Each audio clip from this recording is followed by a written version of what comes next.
Isapan natin mga kababayan itong sabi sa survey, fewer Filipinos daw expect Happy Christmas this year. Based ito mga kababayan sa survey ng SWS. Siguradong exploit naman ito ng mga DDS. O tingnan mo anya, tingnan mo. Kukuntian niya sa mga Filipino. Ngayong taon ang natuwa sa Pasko. Kasalanan na naman ito ni President BBM. Yung ating Pangulong Bongbong Marcos, gusto kayong sumaya? Pinili ninyong maging malungkot ang inyong Pasko? Nagpapagang mga balita at pagtalakay sa mga isyu ng lipunan. Bulsa! Opinyon, banat at paglalantad sa katotohanan. Bulsa! What you see is what you get. You decide. You are lonely kasi si Amobi. Diba? Kami noon, mga kababayan, kahit mahirap yung buhay namin nung panahon, pag nanonood kami ng movies, yun ang dream namin, sumasaya ang buhay. Relax si Amobi. Yun ang encouragement ng ating Pangulong Bongbong Marcos. Mga kababayan, Marcos praises MMF, Golden Year calls on Filipinos to watch entries. Tingnan ninyo ang ating Pangulong Bongbong Marcos, kahit laging nilalait, sinisiraan at pinagbabantaan ng mga Duterte, laging naka-smile. Di ba? Kasi po, sa totoo lang, yung maging masaya po tayo, kahit mahirap ang buhay, is a choice. Kahit po yung pagyaman, pagiging successful sa buhay po, it is a choice. Just like happiness is a choice. Pag-usapan po natin ngayon para makagaan po sa inyong pakiramdam. Relax si Amobi. Diba? But before natin mga kababayan pag-usapan ang mga kwentong yan, pang showbiz naman tayo para maging masaya. Click subscribe muna dito sa ating YouTube channel and hit the notification bell para lagi po kayong updated sa mga kaganapan dito sa ating bansa. Like and share na rin po ninyo ng ating video. At huwag na rin po ninyo na skip yung ating mga commercial ads para tuloy-tuloy lang ang pag-unlad ng bagong Pilipinas. Balik tayo mga kababayan dito sa ating pinag-uusapan na ang sabi po, fewer Filipinos expect Happy Christmas this year. Sabi ng SWS. Sabi dyan po, the number of Filipino adults expecting a Happy Christmas has plunged to 65% from 73% last year, while those anticipating a sad celebration rose to 10%, according to the latest Social Weather Station survey. The survey conducted from December 12 to 18, 2024 also showed that at least a quarter or 26% of Filipino adults expect their Christmas to be neither happy nor sad. Sabi dyan, the drop in Christmas optimism comes at the end of a year marked by severe weather events that had sent thousands of Filipinos repeatedly scrambling for shelter and calling for relief. Wala man tayong magagawa po doon sa hindi kontrolado ng ating gobyerno ang pagtama ng mga calamities. Ang pwede nating gawin mitigation tapos rehabilitation na ginagawa naman po ng ating Pangulong Bongbong. Kaya nga po yung ayuda na kinakagalit ng mga Duterte at mga DDS, tuloy-tuloy ang relief operations po. Kasi kailangan natin ng ganon. Ngayon nga po, hanggang ngayon, mga kababayan dito sa amin, sige-sige ang bagsak ng ulan, hindi makagalaw ng maayos. Pero sabi nga natin, dapat po, huwag tayong padala sa mga negative perceptions. Kasi ang maging masaya po is a choice. Pati yung maging malungkot. Turuan ninyo ang inyong sarili na maging masaya sa gitna ng mga trials. Kasi sabi po sa Bible, there will be tribulations. Laging may trial po sa buhay. Pero sabi nga, just hold on to the faith. Tama ba? Learn to be resilient. Kasi ito na yung ating panahon. Kaya nga yung ating Pangulo, mga kababayan, kahit sunod-sunod yung mga calamities, pinopromote niya yung mga movies po. para ma-relax naman po tayo. Tapos tuloy din yung mga party-party. Galing nga kami sa party sa Palacio Malacañang. Pero simple lang po yung handaan. May puto, may pansit, may dinuguan.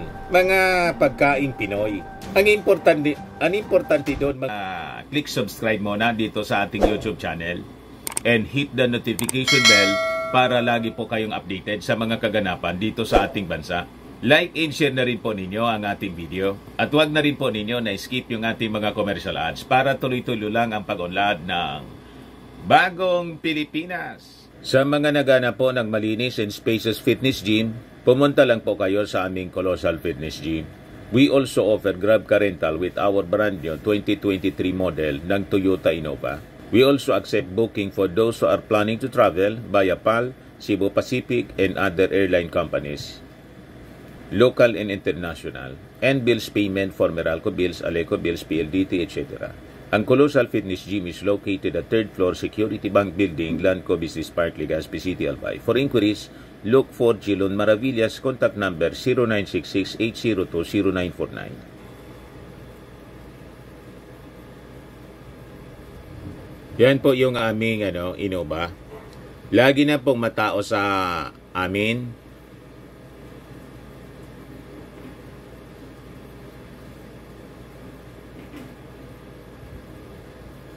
Yan po mga bagong clients namin.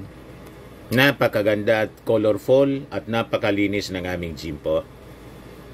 Pati mga foreigners po pumupunta sa amin, mga British tourist po sila dito sa Legazpi. Na-set up na rin po yung aming mga brand new gym equipment.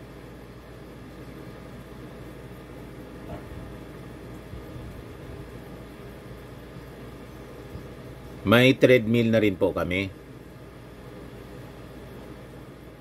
Ito naman po yung bago naming product na binibenta online.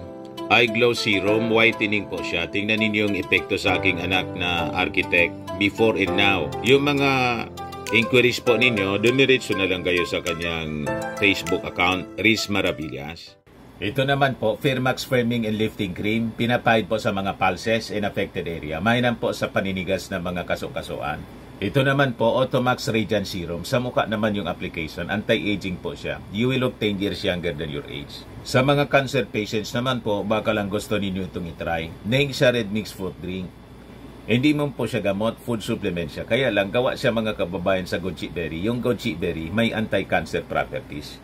O ngayon, yung mga inquiries ninyo, dumiretso na lang kayo sa aming messenger sa Facebook para masagot namin agad. Ayos pa? Ayos na ayosan niya, Mr. Maravilla. Mga kababayan, yung espiritu, yung diwa ng Pasko, tuloy. Di ba mga kababayan? Do not worry. Yan ang turo po ng Bible. Walang maitutulong sa atin yung mga negativities. Sabi nga, train your mind to see good things in every situation. Sabi sa Bible, Philippians 6, verse 6 to 7, do not worry about anything. Instead, pray about everything. Tell God what you need. Thank Him for all He has done. Kita po ninyo, nang maturuan ako ng ganyang mga wisdom mga kababayan at mga talata, nagbago ang aming buhay. Naging positibo palagi. Hindi na tayo nagwo-worry kasi nandyan yung ating Panginoon, nakabantay palagi. At kailangan lang tayo ay humingi sa pamamagitan ng mga panalangin. Di ba?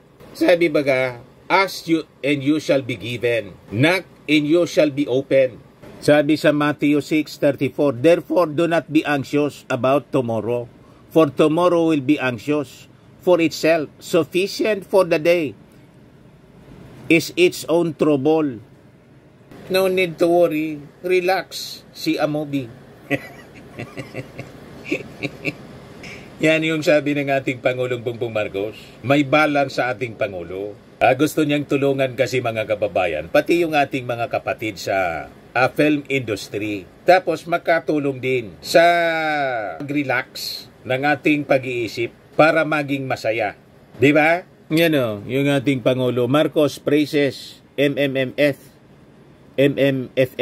Golden Year calls on Filipinos to watch entries. Pakinggan nga natin yung sinasabi dito ng ating Pangulo. Tingnan ninyo yung ating Pangulo, laging nakangiti. Di ba? Ayan.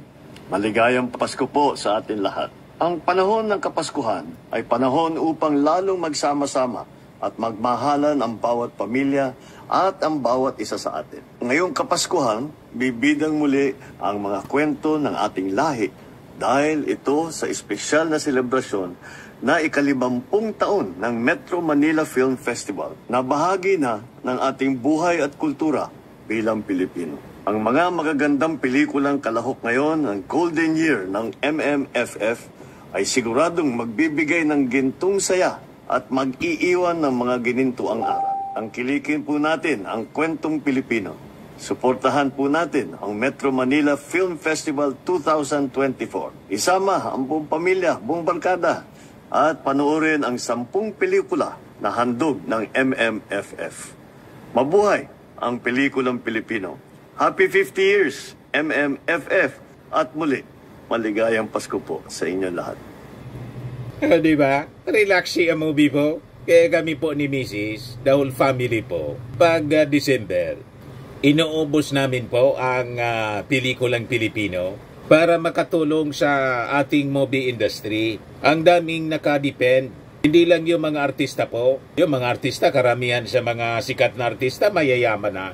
Pero yung mga workers po, mga cameraman, mga taga-timpla ng kape, yung staff po sa mga shooting na ginagawa, laking tulong pag pinapatronize natin yung mga pelikulang Filipino. So kahapon, kagabi at the other night, napanood na namin po, maganda po yung kay Dennis Trillo. Yun ang una naming pelikula na pinanood. Ito yung pinopromote ng ating Pangulong Bongbong. Ang unang na panood namin itong Green Bones, directed by Sig Dulay, cast led by Dennis Trillo in Roro, Madrid. Kwento siya mga kababayan ng isang masamang tao, mandurukot at adik na nagmahal sa kanyang pamangkin. Mga kababayan na isang bata na ang tatay sindikato pala. Prinotek niya mga kababayan yung kanyang pamangkin kasi pinagmamalabisan yung nanay na kanyang kapatid ng kanyang bayaw. Ganyan yung kwento. Inihabilin yung kanyang pamangkin na pipi to protect at all cost. At wag kasi target ng tatay yung kanyang pamangkin. Parang gustong ibenta, anak ibenta sa sindikato. Kasi yung tatay ng bata, mga kababayan, member ng Big Syndicate. Ngayon, nakulong itong si Dennis Trillo kasi napatay yung kanyang kapatid. Huwag ko nang ikwento sa inyo kung ano yung nangyari, kung bakit ganon. Baka hindi na ninyo panoorin. Pero maganda po siya, napakaganda. Mapapaluha kayo mga kababayan sa dinanas na paghihirap ni Dennis Trillo. Paghirap at peligro habang nasa loob ng kulungan. Tapos kagabi, yung napanood namin, yung Breadwinner ni Vice Ganda. And the Breadwinner is directed by Jun Robles Lana. Ang cast niya, lead cast si Vice Ganda po. Siyempre nakakatuwa pag si Vice Ganda, pero mas marami yung drama doon, mga kababayan ni Vice Ganda. At kung kayo ay isang OFW, talagang makaka-relate kayo sa buhay na dinanas mga kababayan ni Vice Ganda na sa sobra niyang pagmamahal sa kanyang pamilya bilang breadwinner, hindi na niya naisip yung kanyang sarili. Naubos na lang yung kanyang panahon at pera sa kanyang pamilya. Niloko pa siya. Niloko pa ng sarili niyang pamilya. Nangakala niya yung pinapadala niyang pera ginagamit sa tama, lalo yung pagpaayos sa bahay. Pag-uwi niya, bulok pa rin yung kanilang bahay. Diba? So, malaki yung malaking aral ang matututunan ninyo dito sa mga pelikulang ito. Dalawa pa man lang yung aming napanood ni Mrs.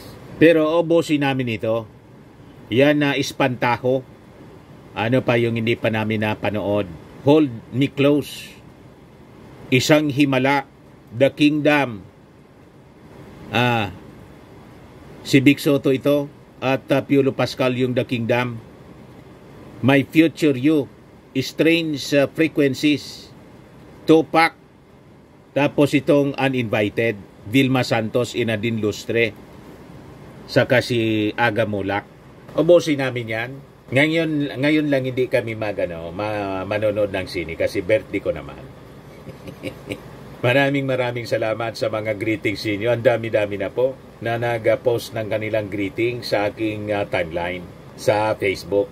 Maraming salamat po sa inyo. So yun ang gusto kong i-share sa inyo mga kababayan. Nasa gitna ng mga trial sa ating buhay, mga kahirapan, find time na maging masaya. Pag hindi, baka pulutin kayo niyan sa Mandaluyong. Di ba? Masiraan na kayo niyan ng bait. Mabuang kayo. Di ba? Just relax po. Relax si a movie. Pag medyo sumisikip na yung inyong pag-iisip, yung inyong pakiramdam, gulong-gulo na yung isip, relax si a movie. Di ba? Para kahit pansamantala, maaliw tayo at makalimutan yung ating mga problema. Ang problema kung wala kayong pangsini, pambayad sa sinihan, yan lang po. Kaya ang dapat po, maghanap buhay ng maayos.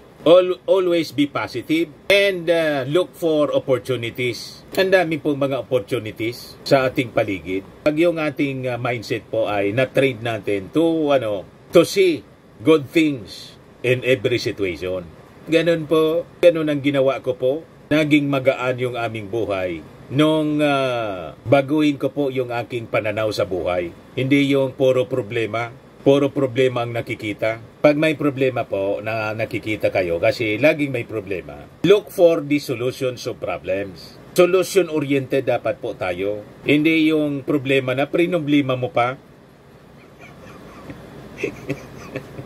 Problema na nga, problema mo pa. Hayaan mo yung problema, mamroblema sa'yo. Di ba? Napakalinaw. Therefore, do not be anxious about tomorrow, for tomorrow will be anxious for itself. Sa Tagalog po, kaya nga huwag ninyong ikabalisa ang para sa araw ng bukas, dahil ang bukas ang bahala sa sarili nito. Sapat na ang iyong mga suliranin sa bawat araw. Huwag mong problemahin yung bukas, yung ngayon lang. Iyon ang turo ng Bible po. Hindi mo alam kung ano yung mangyari bukas. Kung nandyan ka pa sa mundo. Kung nandito ka pa sa mundo. Di ba? May sariling problema yung bukas. Yung ngayon lang. Pagdating ng bukas, sabi sa kanta, I'll face tomorrow. Di ba? Harapin mo yung bukas.